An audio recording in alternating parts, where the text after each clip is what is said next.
A reading from the Kybalion, Chapter 1, The Hermetic Philosophy. The lips of wisdom are closed, except to the ears of understanding. The Kybalion. From old Egypt have come the fundamental esoteric and occult teachings which have so strongly influenced the philosophies of all races, nations and peoples for several thousand years. Egypt, the home of the pyramids and the Sphinx, was the birthplace of the hidden wisdom and mystic teachings. From her secret doctrine, all nations have borrowed. India, Persia, Chaldea, Media, China, Japan, Assyria, ancient Greece and Rome, and other ancient countries partook liberty at the feast of knowledge which the hierophants and masters of the land of Isis so freely provided for those who came prepared to partake of the great store of mystic and occult lore which the masterminds of that ancient land had gathered together.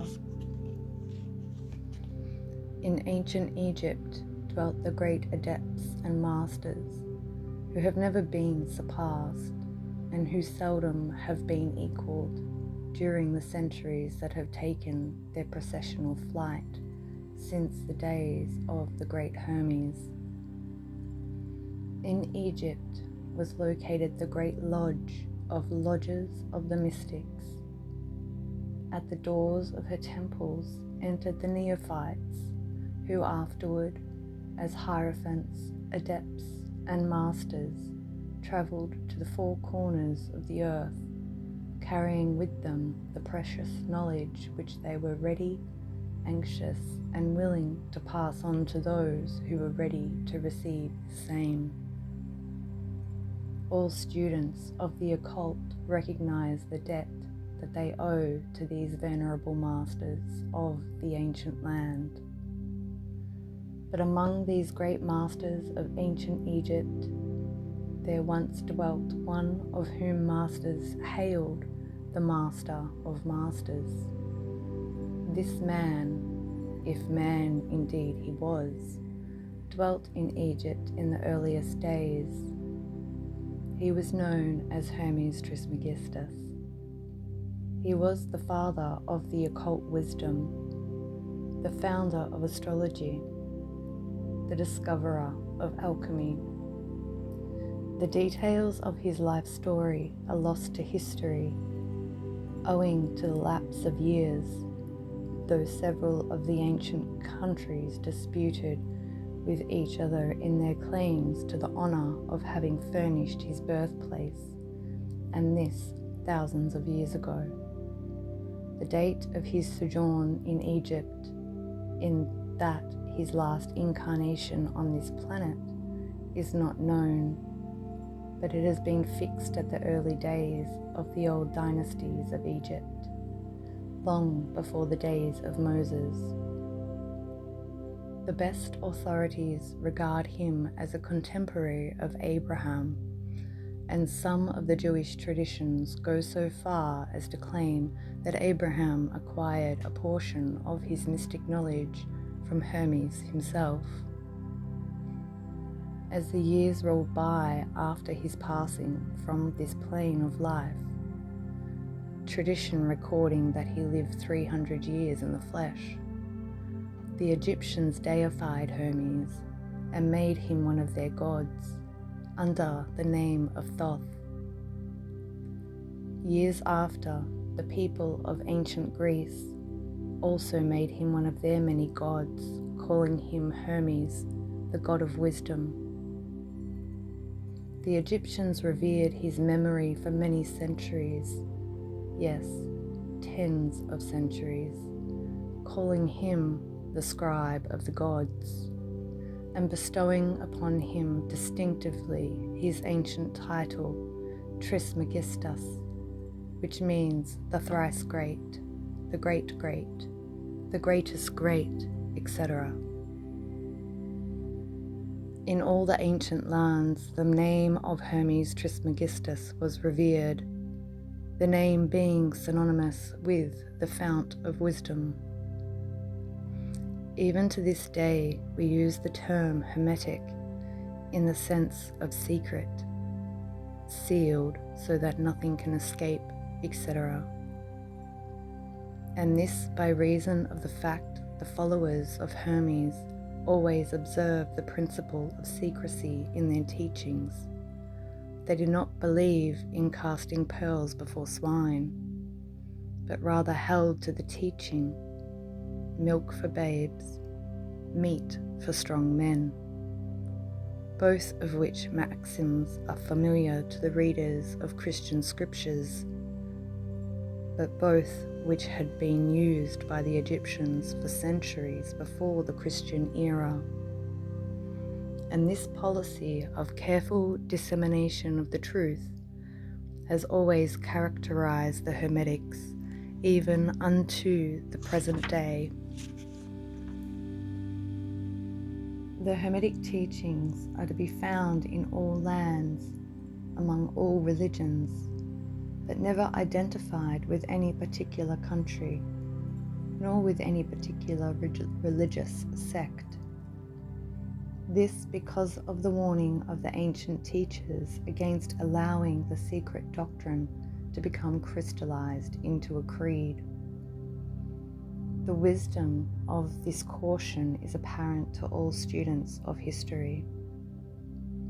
This ancient occultism of India and Persia degenerated and was largely lost owing to the fact that the teachers became priests and so mixed theology with philosophy. The result being that the occultism of India and Persia has been gradually lost amidst the mass of religious superstition, cults, creeds, and gods. So it was with ancient Greece and Rome. So it was with the Hermetic teachings of the Gnostics and early Christians, which were lost at the time of Constantine, whose iron hand smothered philosophy with the blanket of theology, losing to the Christian Church that which was its very essence and spirit, and causing it to grope throughout several centuries before it found the way back to its ancient faith. The indications apparent to all careful observers in this 20th century being that the Church is now struggling to get back to its ancient mystic teachings. But there were always a few faithful souls who kept alive the flame, tending it carefully and not allowing its light to become extinguished. And thanks to these staunch hearts and fearless minds, we have the truth still with us. But it is not found in books to any great extent. It has been passed along from master to student, from initiate to hierophant, from lip to ear.